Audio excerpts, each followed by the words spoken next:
Okay, I think it just started. Okay. Welcome everybody to the Real Estate Investment Education Club at Intel. Today is November the 12th, 2021, and we are actually not having our regularly scheduled speaker here. She is going to be speaking 1 month from today on December 3rd, or 3 weeks, I guess, from today on December 3rd. So today what we're going to do is we're going to go through some of the websites that I have found really useful in educating myself on real estate topics. And then we're going to look at a single family home calculator and see how to evaluate a single family home. We'll probably go to Zillow, or if somebody on the meeting wants to suggest an address, we'll just underwrite that address. And then I also want to show off our multifamily models as well. So they're significantly different. And I can do a quick walkthrough of just the spreadsheet that I use in order to evaluate a multifamily property and what that looks like. So welcome everybody. If anybody wants to go down other topics, I'm all ears. Today is fairly free form. So if you have a topic you want to talk about, let the group know, and we'll either schedule it for later or talk about it right now. All right. So with that, does anybody have any quick questions before I go on with websites?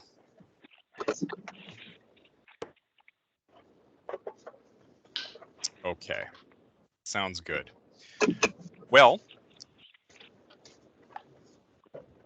let me start off first of all, actually, let me start off first of all right here. You may have already heard this quite a bit before, but we have a SharePoint site, and it has a lot of speakers that are now up on it, and I do need to update it. I know there have been a couple of people that have emailed me to update it since the last time, and I will be doing that.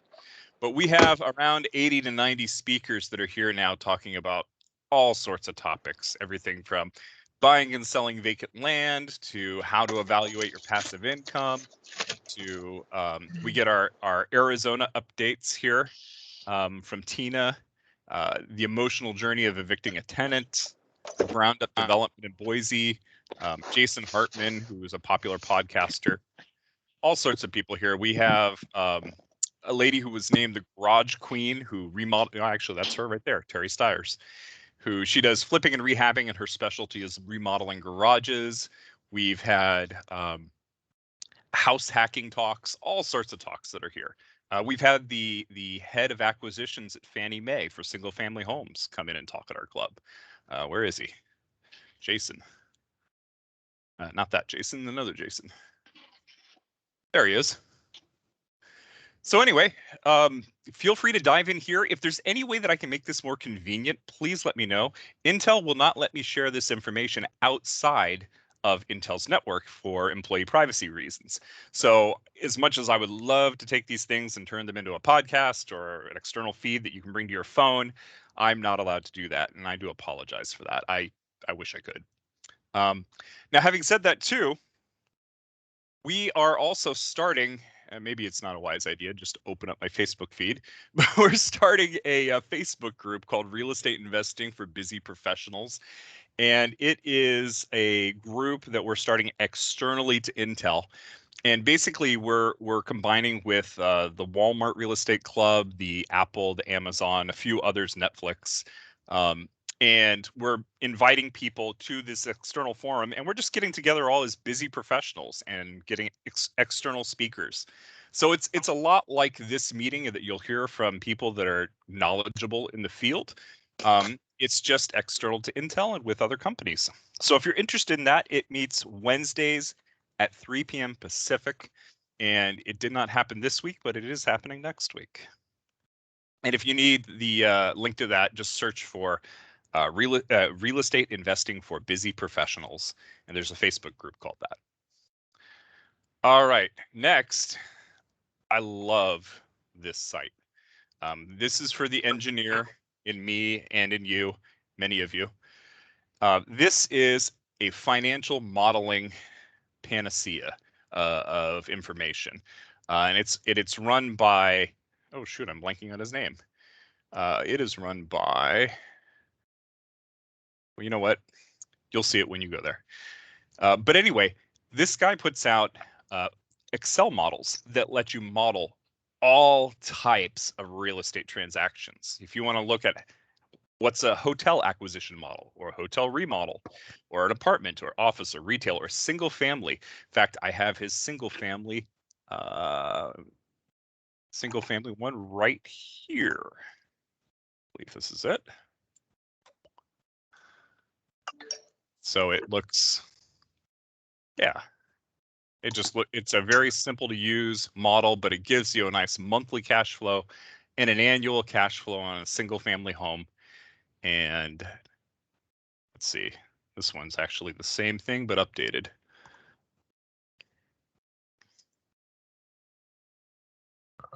So anyway, let me show you some of the things that are on this site here. If you want to find an apartment acquisition model or industrial real estate development, or how to do construction draws and interest loans, if you are looking for self-storage acquisition, or they have a single family home model here, this is a really good model. And it's just really easy to use. And the other nice thing about it is this person has a podcast and a YouTube video. And he actually goes through and explains how to underwrite and how to look at, construction budgets, monthly cash flow, annual cash flows. He puts it all into a nice YouTube video where he walks through and does an entire underwriting of it. Oh, and best of all, he gives away 2 of his financial models every 7 days to people for free. You just need to log into his page here, and he allows you to download them for free for educational purposes. And they are great starting points, and they may even fulfill, all of your needs for figuring out if that single family home is worth it or not. So, does anybody have any questions about that? Can you post the link, please, for this website? Thank you. Daniel, what's the podcast name? I haven't listened to the podcast as much because I went through a lot of the material on his site probably 2 to 2.5 years ago, and he's got a lot more since then. His whole website is very updated. I'm gonna have to go back and look through a lot of it. This is his podcast. His YouTube videos are great, so I'm assuming his podcast is great. All right. Next, you know what? Next, let's go to bigger pockets and start looking at a single family home and what it takes to model out a single family home. Bigger Pockets has got a great set of calculators that you can use for doing BRRRR calculations if you buy, rehab, renovate, and rent and refi. It's got calculators for just buying and holding properties if you're doing value add, or if you're doing turnkey properties, rather. I apologize. I woke up at like 3 p.m. or 3 a.m. today, and I'm a little off my game because I'm tired. Let's go through this calculator. Does somebody have an address they want to evaluate? If not, we can just go to Zillow and grab one. I'll let that hang there actually for a few moments so you can find that address if you're looking for it. In the meantime, I also highly recommend Investopedia. If you ever want to know what something is in the investment world or how it works, this is a wonderful site. I go here all the time in order to read up on. I just came across an article on S-curves in real estate modeling and how Monte Carlo simulations factor into and random variables factor into different scenarios that might play out in a real estate forecast. So this is a great site to use as well. Spotcrime. I pulled up Hillsborough, where I live, and I was looking at some of the crime that was happening right here. But you can use this in order to check out your rental property, of course. And I noticed there's been a shooting just, what is that, like 5 blocks from my house? That's a little disturbing. This is a little, I guess I could say, seedier part of town here. There's There's some pawn shops and strip clubs in that area, I suppose, and marijuana dispensaries. They're all kind of right here. But apparently there was a shooting right there. So that's interesting. But you can go and check out your particular area and see what the crime is like in your area.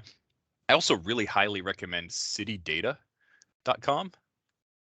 This is a great site. So City-data.com. Let's put in the Hillsborough address again. This will give you all sorts of information on, the population in the zip code, how many houses versus condos, how many of them are renter occupied, what's the cost of living. It'll go through distribution of the ages of the people. So just packed with all sorts of information you can use for your demographic projections. And so me personally, if I'm looking at an area to invest, I want to see 4 different demographics. There's more than 4, but 4 key ones. And that is, I want to see that the population is increasing. It has to increase at least 20% since the year 2000. And then the second thing that I look for is that the median home values are going up, and I want to see a 30% rise, and that's not hard after the last year. Last year, from October to August to August, there was an 18% rise in home prices across the nation. So that does throw a little bit of a monkey wrench into the model there. The third thing is medium home values, or medium income. And so you want to see that medium income is rising significantly over the last 20 years. And the fourth thing is the crime rate. And City-data's got great info on crime rates right here. If you go down to, so you can go and plot, median household income. You can break it down by ethnicity. You can break it down by population, unemployment, all sorts of statistics here that just keep going. So this is a really interesting way to go and look, taste and smell. What is that? Okay. Anyway, there's a lot of interesting statistics here. And they break it down really well. Does anybody have an address? Oh, come on, somebody out there's got an address. I think they put several on the chat. Oh, they have. Okay. Thank you. All right, I'll just grab the first one. Rachel. Let's go through and do this. Bigger pockets. All right. Just be aware, if this is your home address, we're going to be asking some detailed questions about it. And if it is, you don't have to admit that it is. It is not my address, but my friend is the real estate agent for it. Okay.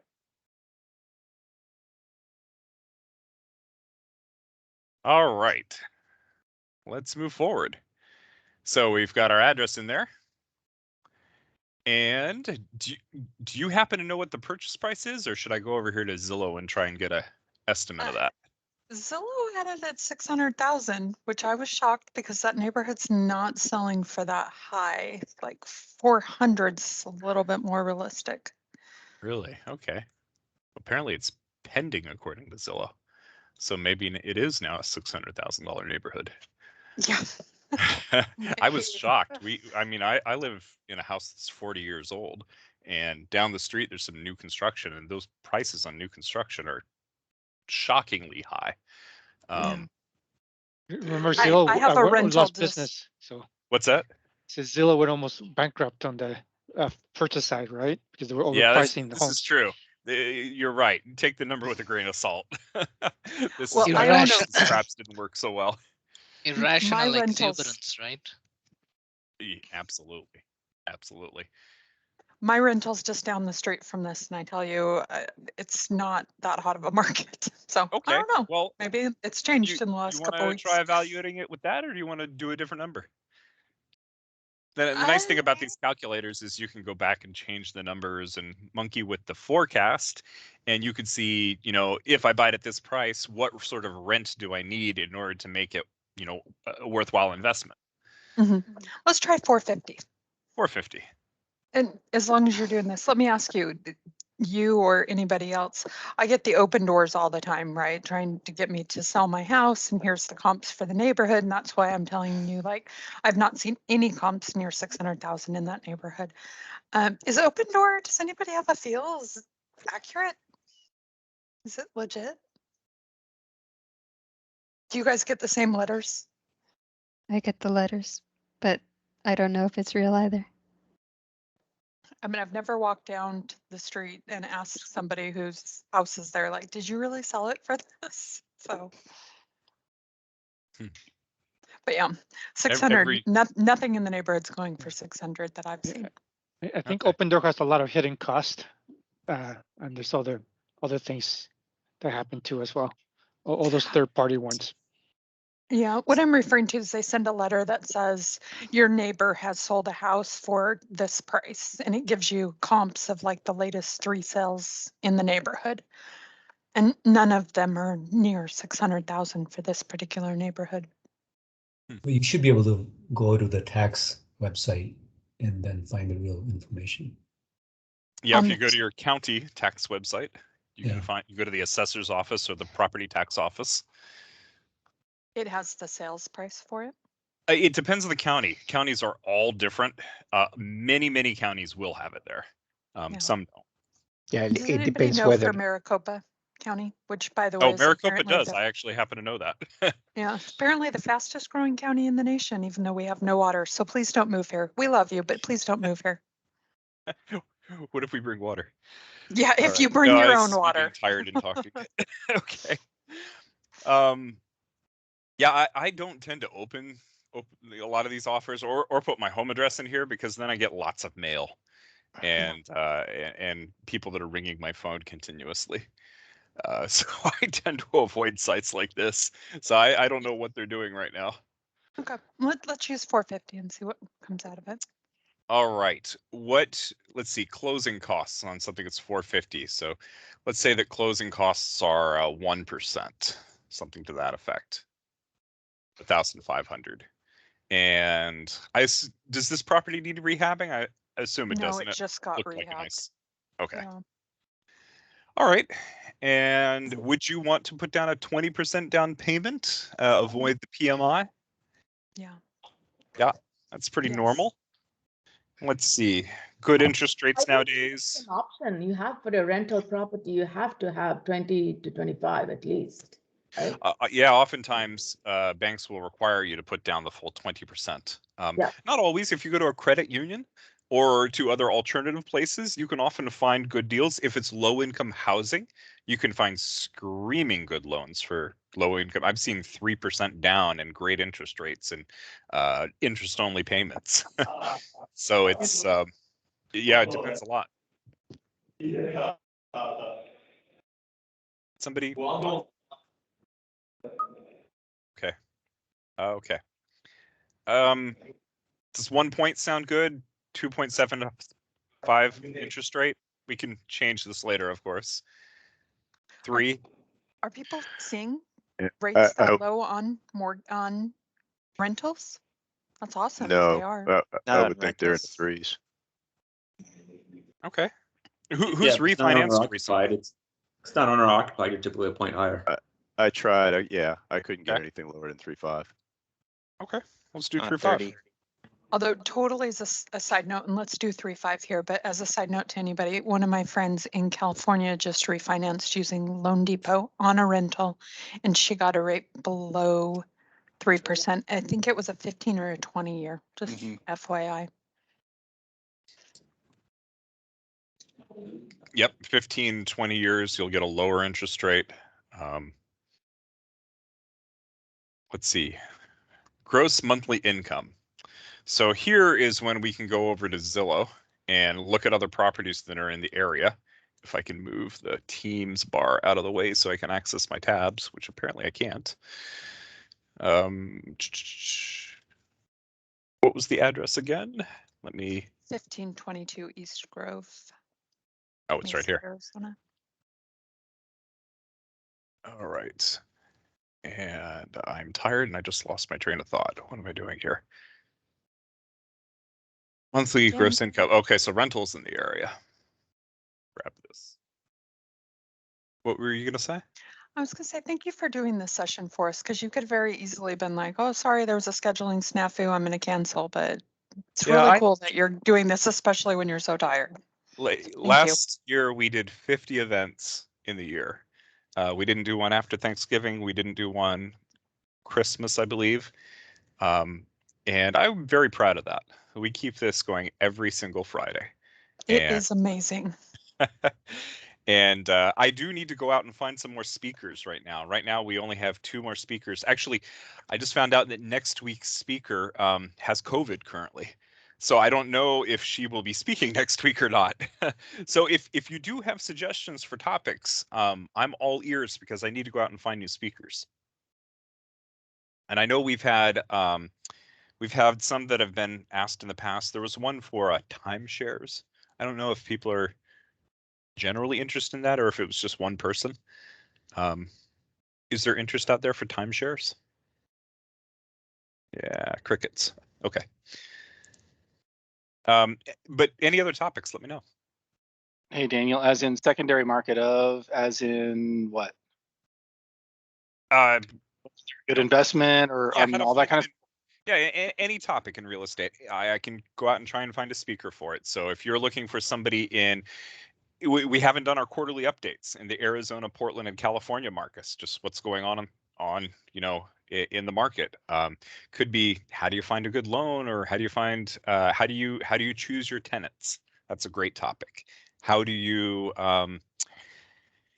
form partnerships with people in real estate? That's a topic we haven't talked about a whole lot, but there's a whole world of JV partnerships where actually, what was it, about a month ago, we had a policeman from Canada come in and talk about his model where he goes and goes 50-50 with an investor, and then he manages the whole thing. And basically he's able to scale his investments by, having other people help him with the down payments, and they split the profits 50-50. And I think he said he was managing 40 some homes in a nice vacation area outside of Toronto, I think it was. So yeah, just any topic you're interested in. I'm curious to know what the pulse is out there. So Daniel, I have one. Yeah. There's a lot of different syndications that come across my desk. And my question would be, how do we evaluate the different syndications to know which one's better, or like, what do you compare within all these different syndications? Because they all sound great. So that would be amazing. They do all sound great, and they're not all great. Right. This is one thing I've definitely learned watching a lot of syndications that are out there, that they all sound very similar, and it's hard to tell them apart. Yeah, and I know there's like basic things that you can compare with each one, so something like that. Okay. And Daniel, since you are expert on syndication, yeah, please. We need help here. Here I was gonna, at the end of the meeting here, walk through some of my syndication model, but when we get to that, I'll answer your questions, and we can talk about specific topics if you have them, or if you really the best way to answer that is to kind of to go through and find a graph of, if I take, here's one of our projects that I'll get back to the single family home, my apologies, but just to kind of go through and look at what the graph of the income and expenses and loan to value is, and projected equity. Different types of deals will have different curves here. And so you want to answer questions like, hey, do I need cash flow starting on day one? Or am I looking for a bigger payoff in the end? And cash flow can wait until 1 year after the acquisition. There's a lot of models where you're renovating units really quickly, and you want to use all the cash flow you can to renovate, because that'll boost the overall project return. But in the meantime, you're not having cash flow distributions. So am I looking for something that'll start cash flow on day one, or do I want it later? Anyway, we can talk about that as soon as we finish the single family home here. And Daniel, and when you go there, also tell us, like, how do you know if it's a scam or not? How do you know they'll be here like 5 years from now or not? If you can add that to it. How do you know if the syndicator will be there? Right. Yeah. I mean, any business could disappear in 5 years, but if the business does, it's dissolved and the assets are distributed. So you got to look at track record. Mm-hmm. Yeah. All right. What do you think? Let's see. Let's switch over to rent. We've got 4 comps here. and they're all very different. What do you think the rent, Rachel, would be on property like this? Yeah. And maybe we How can. many bedrooms it was? Sorry, let me look. 4-bed, 3-bath in that neighborhood. I would say at least 200 or 2,000 a month. 2,000 a month. Okay. I feel like I'm on a game show. 2,000. It is kind of like that. You'll enter all these in and see if you win at the end. Okay, property taxes. I have no idea what property taxes are in Arizona. Would it be? I think it might show it there on Zillow. I think they all show up in Zillow if you type in the address. What's the rent? What's the tax? Unless somebody has gone and hidden Well, the it. funny thing is I literally have my tax bill sitting here next to me because I was needing to look at it. So it's about $1,700 a year for mine, Okay. which is a Is little it- is bit it- smaller. I would maybe make theirs 1,800. Okay, let's see if Zillow does list it. Sometimes they do and sometimes they don't. Oh, There's a price go. tax history. Yep. all right. Well, they're getting a better deal on their taxes than I. You know, and that is a great strategy to talk about. A lot of times when you buy a property, maybe not as much a residential property, but at least commercial properties, and particularly if you're buying it in Texas, it's common. But you can go and contest your taxes, and the county is constantly pushing to get the taxes higher. And in a lot of areas of the country, you can go and contest your taxes and bring your taxes down. And it's a process, but it's often very worthwhile and could actually make your deal work as opposed to not work. So there's something to think about. You can go and contest your taxes and ask for them to be lowered in many counties. That is a good tip. So does that work in Oregon? I tax have never request? contested my own taxes for my home, so I don't know about that. If somebody else knows, Yeah, let us know. I saw like some lawyer who's doing that, advertise like their business for that. But I just don't know how can this work. Like if my neighbor all sort of like we all on a similar tax rate. But anyway, I'm just wondering, yeah. It probably is more variable for commercial property because their evaluation is based on the income they produce rather than the comparables around them. So it might be more of a commercial property strategy. The other thing, if you're unfamiliar with a particular region, like maybe, Daniel, I'll put you on the spot, but maybe you don't know the Phoenix area super well.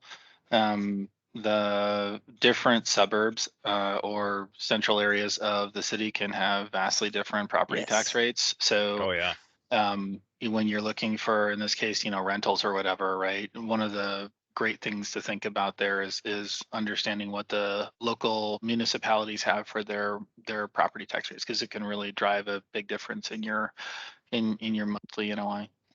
Yep. You go 4 miles south of the rental we're looking at, you'll be in Gilbert, and the tax rate will be much higher. Mm-hmm. Since I passed this right here, I'll say this is my website. I've got a ton of information, a lot of articles I've spent time writing. If you want to know more about multifamily, so I'll close that down. I didn't mean to pass over that tab. Daniel, let's actually make the taxes or the property taxes a little bit higher. They just rehabbed it before they put it on the market. Okay, I so think they're it's gonna going go up. Okay. Yeah. All right, and insurance. I would say about 600. Oh, 600. Okay.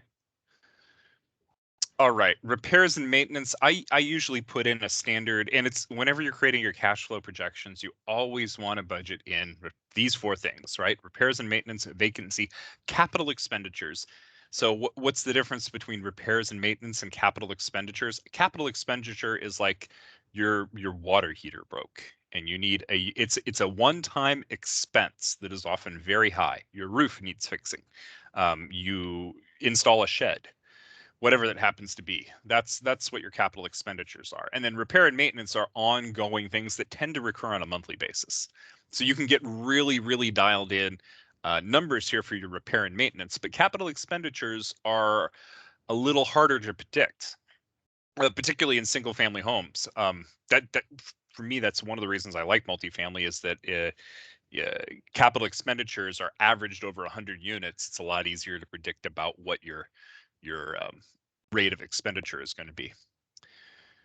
All right, so I'm just going to put 5%, and then vacancy. If it's vacant, 1 month out of the year, that's 8% vacancy. So how long will it take you to install a new renter? You need to kind of figure that out. But I could put, maybe that's about 3 weeks. Capital expenditures, go with 5% again. And then are you managing it, or is somebody else managing it? What do you think, Rachel? Let's do Self-managed? Okay, then that Yeah. is a 0. If it's managed by a property management group, they're going to charge you anywhere from 7 to 10% usually. And then I have no idea what these might be in the Arizona area. Can anybody tell me what a typical electric bill would be? 300. 300. 300. Okay. In this That's true. particular neighborhood, absolutely. with how old that house is, it could easily get to 500 in the summer. Oh my goodness. Wow. Yeah. If the tenant's paying for that, though, does that matter? Yeah, if the tenant is paying for it, this is 0 in this calculator. So it does depend. 0. Yeah. It could be 0. In multifamily models, oftentimes you have what's called RUBS, or I'm blanking on what it stands for, but it's basically utility bill back programs, where one of my favorite strategies for improving the price of a multifamily property is if there's group and shared utilities, like the water is all one big bill and the owner pays the bill, then one thing you can do, and most newer apartment complexes have individual sub-metering. And so, you can tell exactly each unit what they used. If they don't, there's usually 3 to 5% of the people in the building that are abusers of the fact that water is a group price. Sorry, I'm talking like I'm tired. It's a group price, and so if you make it individually sub-metered, you remove the people that are abusers in that usually. The other thing too is that you can bill that back, and billing it back tends to cut down on water again a certain amount. So, and then of course go in and install low flush toilets that still flush well. Don't install ones that are crummy, and low water faucets, and you'll bring your bill down even more. And it's a great way of reducing expenses, because when you reduce expenses in a multifamily property, you have a better NOI, which is this value right down here. And when you improve this value, for every dollar that you add to the NOI, if you've got a 5% cap rate, you take your NOI, divide it by 0.05, and that's the value of your building. So for every dollar that you add to this value by boosting income or reducing expenses, your value of your property will have $20 added. All right. Excuse me. 0 or 300? Okay. 0. 0. What about gas? Not in this neighborhood. Nope. Okay. Water? I'm guessing Tenant that's pays. pricey. Tenant pays. Yeah. Okay. Garbage. No HOA, it's too old. Yeah. Okay. Tenant, I assume, is not Tenant paying pays for garbage. Okay. All right. Let's go through and finish analysis. So Bigger Pockets calculators changed a little bit since I saw it. Now, right here, your monthly cash flow is going to be negative $107 on this. So that, maybe you want to charge $200 a month more if the market will support it. If the market doesn't support that, if nobody else is charging that much around you, well, then perhaps it's not a great investment. But, maybe there are ways that you can improve that. Maybe you can, maybe you can add something in that would cause a renter to pay a higher price, or reduce the expenses somehow. Mm-hmm. So rental here's the change. Rental income, if I move it up 300, suddenly, okay, now we're up 150 or so. So you can go through and play with this a little bit if you have a Bigger Pockets account. I think it's Is that it's like free or $10. is there a Yeah, charge? I think it's $10 a month, I want to say. It's something like that. But the real reason you want bigger pockets, though, is the forums.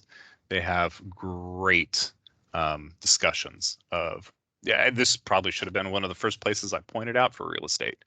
But you can go here to top trending discussions, and every day they've got very, very active message boards talking about any real estate thing you can think of. How much does CoStar cost? Way too much. I think my loan broker pays $1,500 a month for CoStar. So anyway, this is a great resource. All right, Cool. let's go. I just clicked off the report, didn't I? Yeah, so here you can adjust all the details and get a monthly breakdown of expenses. And this is what you'll tend to look for if you've got the spreadsheet here, again, too, that shows single family homes. You know, come over here to monthly cash flow or summary, and you can see, let's see, it's this one. You can see exactly what you're paying for each of these, get the summary, get the cash flow. How does the bigger pockets analysis compare to that spreadsheet, which I think, is that spreadsheet free? It is free, and it's over here at Adventures in CRE. Mm-hmm. You know, different underwriting models make different assumptions about the assumptions that go into the model.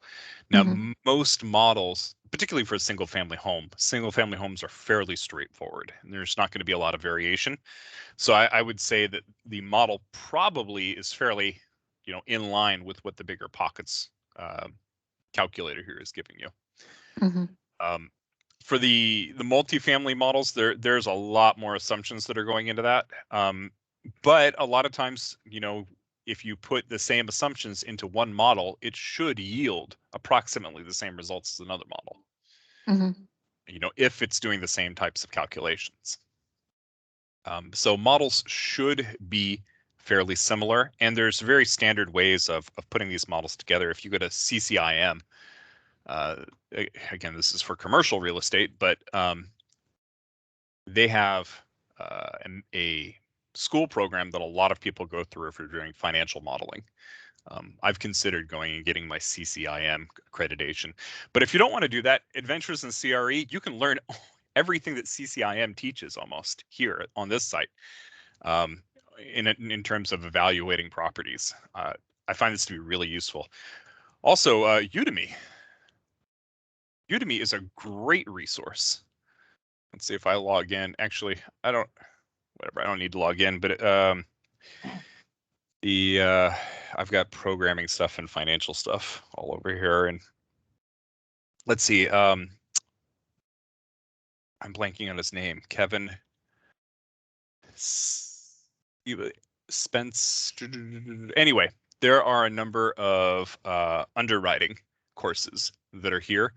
And these underwriting courses occasionally go on sale, and you'll see a sale for right here. They always offer you when you log in for the first time in a long time, you know, get a course for $14.99. And some of these courses right here, frankly, they're the same information that you'll see quote unquote gurus, you know, asking $3,000 for. It's all good information, and at $14.99, that's a steal. So here in this particular case, 3.5 hours of how to underwrite a multifamily deal or how to crash course in hotel investments. So Udemy is wonderful for this sort of education. It's a good tip. Thank you, Daniel.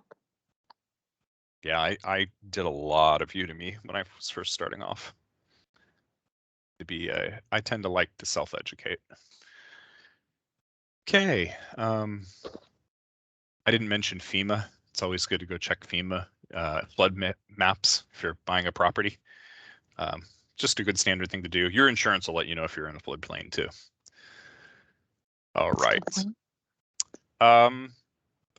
Does anybody have any other questions about single family models, or do you want to go over to the multifamily model?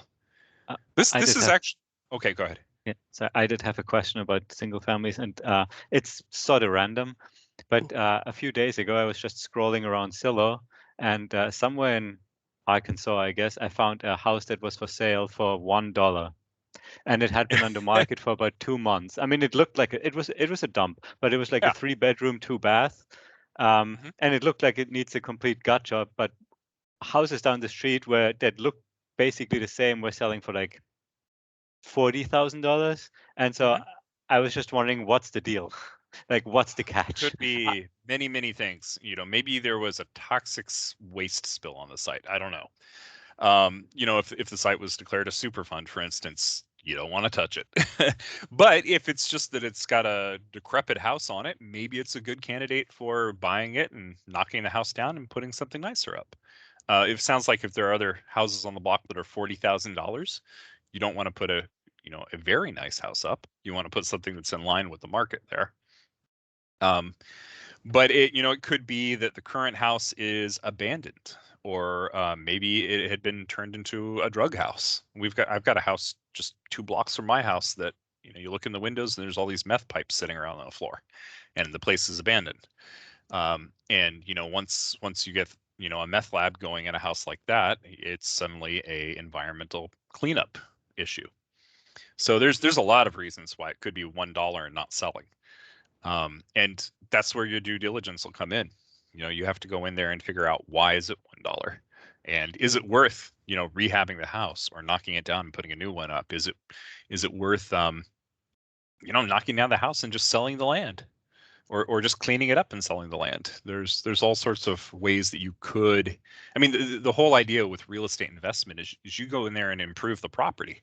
That's the whole business model. You improve it somehow and then pass it on to someone who wants it. So those are my thoughts. Thank you. I actually have a quick question. So, like in the past, I learned something. Basically, I never really tried those myself, but I kind of read something about tax lien, right? Invest in tax lien, or maybe go to a foreclosure, those type of things. Are those things still available, or those kind of just old time?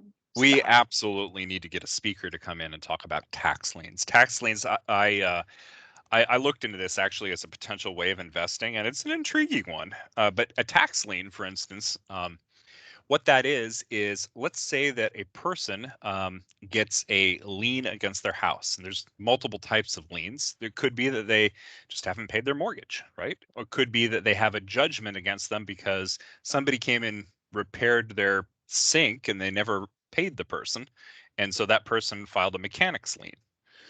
Or maybe there was a court that came and filed a judgment for whatever reason against the house. So a lien is just a piece of paper that the county says you have to pay this off before you're allowed to sell the house, right? And so if you go to the county site and you see that a property has liens against it, when the property is sold, right, Eugenio, you have to find it at the county. The county will keep records on whether a property has a lien or not. And so you have to pay those off before they can be sold. But say, for instance, the property, for whatever reason, the lien is there on the property and the people are not paying it off. Depends on the county as to what the regulations are. But a lot of counties, after a couple of years of having a lien against your house, they can actually put your house up for auction in order to clear the lien. And so what a tax lien is, and more fundamentally, what the county does with tax liens is they don't hold on to the liens. The county doesn't want to, eat the cost that needs to be paid there. So what they do is they create a piece of paper that says, hey, there's a lien for $500 or $5,000 on this property. They then take that lien, and a lien is the right to collect that debt. So at the county courthouse, oftentimes you'll have lien auctions, and there are different states. Some states do lien auctions, and some states do, I'm blanking on the term, but a different type of sale. Deed? Deed auctions, yes, thank you.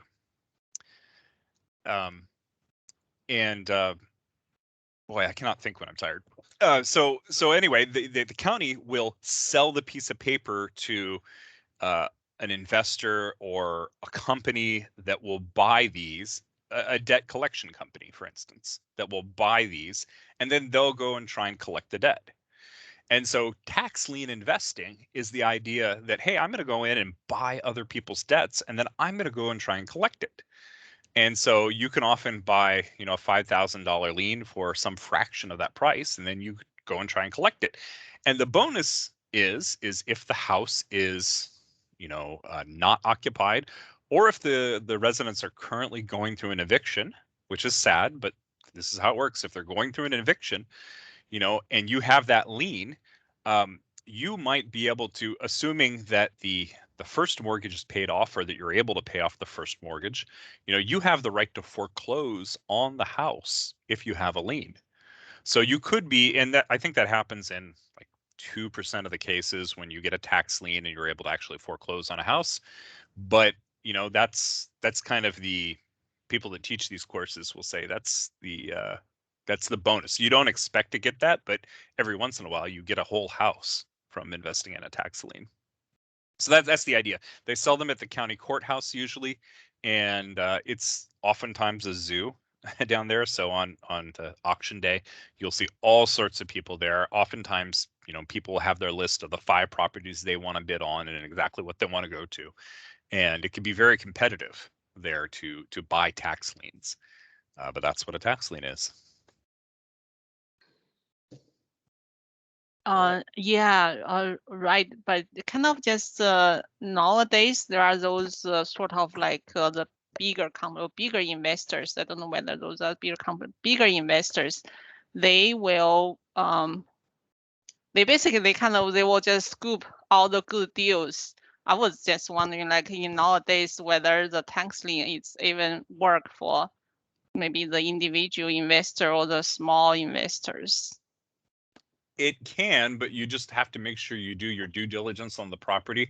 You don't want to pay, $2,000 for a tax lien and then find out there was a meth lab there, for instance. So you do need to go and do due diligence and make sure that you know exactly what you're willing to bid up to, and don't go higher than that, right? And all the big players, they're doing that too. They know exactly what they're going to bid to. Hi, Daniel. You're right; they will compete with you. Yes. So do you have to have a license to bid on a tax lien, for example? Nope. No, you don't have to.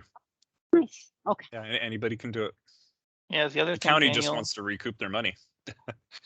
The other thing, Daniel, I guess I'd add is having moved down to Arizona from the Northwest as well. They do everything here as an online auction, and so it really it puts everyone I think on a level playing field, because basically what you do is you put down ahead of time what your bid is. Everyone has to submit their bid simultaneously, and in the case of ties, they randomly select.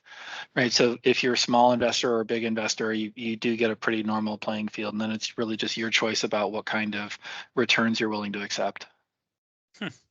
Yeah, we should find a speaker that'll talk more about this. Well, which part of the country is that? I'm in Arizona, and I'm speaking about Maricopa County. They do lien auctions as a. So I first learned about it when I was in the Northwest. You do deed auctions, and here they kind of do the reverse. They tell you exactly what the debt is on the taxes. So let's say there's, I don't know, $5,000-$10,000 on a house that's in back taxes. That's the amount, and then you bid on what percentage return of that 10,000 you're willing to take. So if you're willing to take 0% interest, you can write down 0% interest. It starts at a maximum of 16 and counts it down, and that's the way the auction works. Okay. Awesome. Thank you. All right, I know we only have a few minutes left, and some people wanted me to talk about what to look for in multifamily deals. You're always going to see these numbers right here. The cash on cash value, the total return, and the IRR. And cash on cash is just what percentage each year you're going to receive as a distribution, mailbox money. That's what that is. Total return, that's whatever that's the over the lifetime of the property, if you put $1 in, what percentage do you expect to get back? So this would be, $1.15 you get back. And then the IRR is the sum of the cash flows throughout the lifetime of the project. So including the sales price, add that in, all the distributions, and I'm sorry, the purchase price, all the distributions and the sales price. Add those all together. You do a time value calculation for every single one of them and sum over all of them, and then divide that by the number of years. So this number does include the cash flow and the sales price.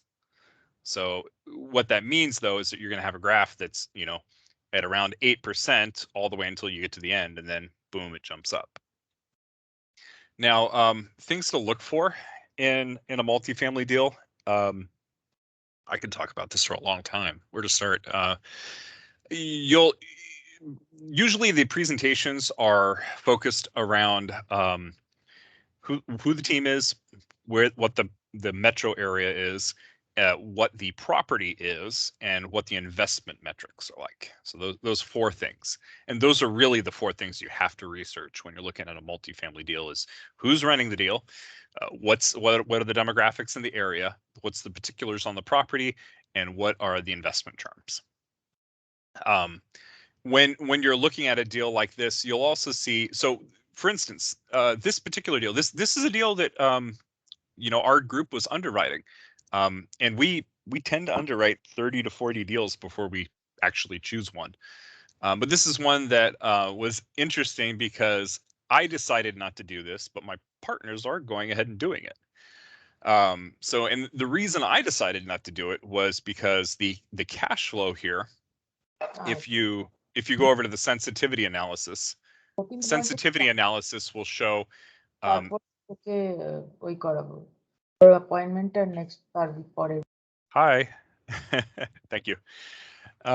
Sensitivity analysis, what that'll show you is that if the market is at what you project it'll be, these will be what the returns are.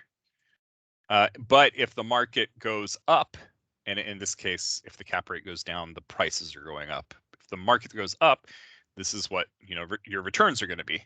If the market goes down, this is what your returns are going to be. So over here's a good example of it.